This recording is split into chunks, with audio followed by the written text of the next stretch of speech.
Hi, so I'm here with Paul Surridge. Hello. Did I get your name right? Yes, that's right. Is it a Welsh name? No, it's Cornish. But you're partly Welsh. I'm fully Welsh. You're fully Welsh with a Cornish name. Yeah, ancestry. So we're here in front of your pub with Jimi Hendrix, and you are quite a famous musician. I wouldn't say famous. You have a record deal. Come on, don't be humble. Yeah, I did. But yeah, a long time ago. And so congratulations on the smallest pub in England. One of the smallest pubs in England. Yeah, Yeah. we're going to write a book on it. But actually, I wanted to interview you about popular music. Okay. Take an old song, Blue Moon, Blue Skies, All of Me, 1931, Dream a Little Dream of Me, 1932 or 1933. Some songs last forever. What do you think the secret sauce is? I think it's simplicity and getting a message across which you understand for your audience at that point in time. And sometimes that point in time transcends that point in time. So I would say this. I think when you if you try to write a song like that, it's impossible. You have to be true to yourself and just don't think about trying to write a perfect song. Because if you do, it won't be a perfect song. And I would say that Paul McCartney did that, for example, perfectly well at Penny Lane. I think it's one of the best songs ever written.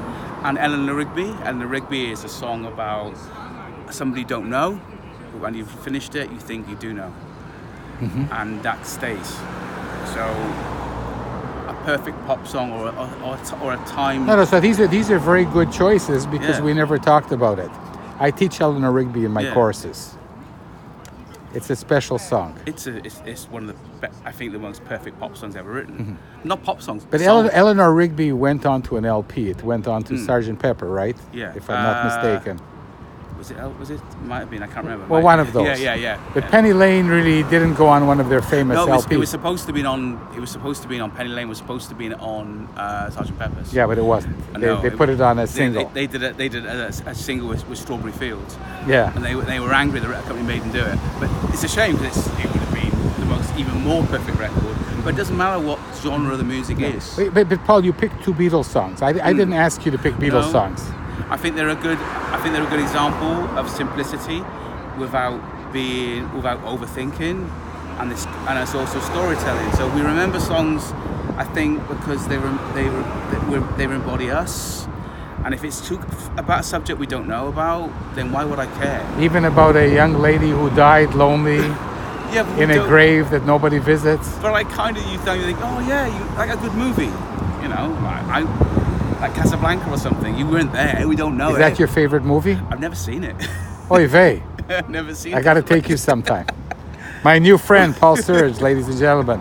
Never seen Casablanca. Okay, we're back to the pub now.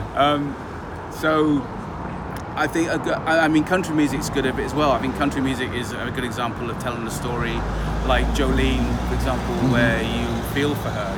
It's about, she's pleading with her, don't take my man, this is my man, don't be a fuck. Even though you can. Yeah, just please don't. And I think that's what embodies something that's timelessness, because it doesn't matter if you were born in 1810 or something, the rudiments of life is still the same. We're born, we love, we have a partner, that doesn't change.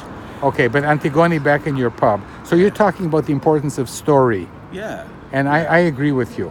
But Antigone, inside the pub, says that she never remembers the words to the song. Oh. That... like, I can't even remember how to walk. I think that some people just don't remember things, and I don't think that's... But could it be in your, subconscious, not your cognitive mind, that you know the words somehow? I think it's a trigger. The story's there somehow? Yeah, and melody's important as well, because there are people that teach language and they use melody to teach language. Yeah.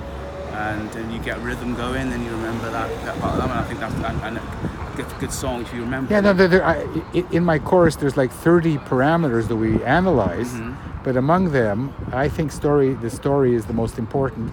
And without even asking, this is what you honed in on. It's some of the parts, isn't it?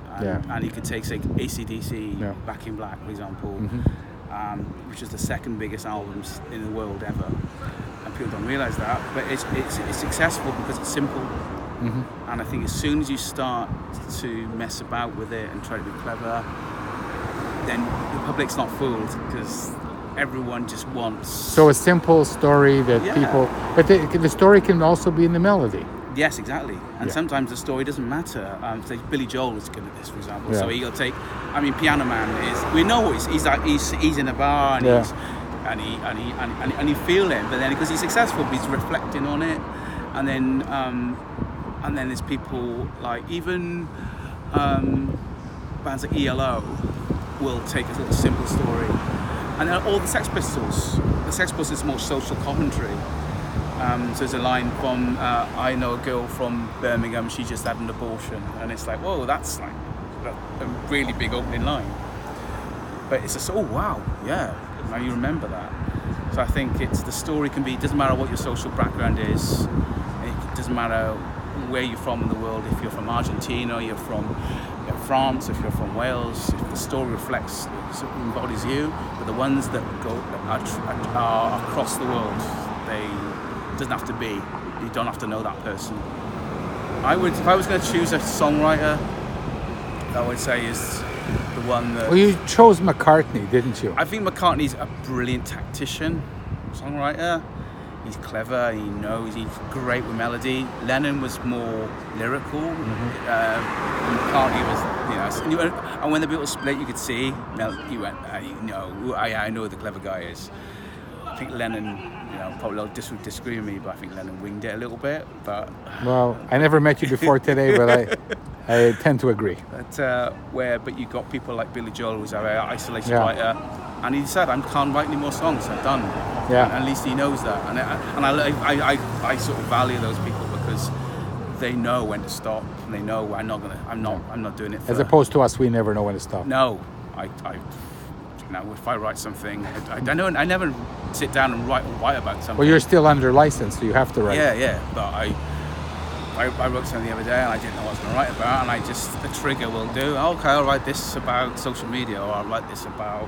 I don't want to be too current. I mean, if you're too current, you become uncurrent very quickly. So timelessness again is important. That's right.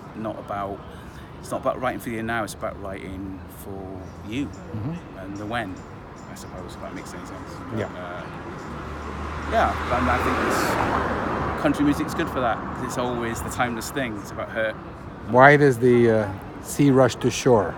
Sorry? Why does the sea rush to shore? Don't they know it's the end of the world? Because you don't love me anymore. Paul Surridge, thank you. All right, bye-bye.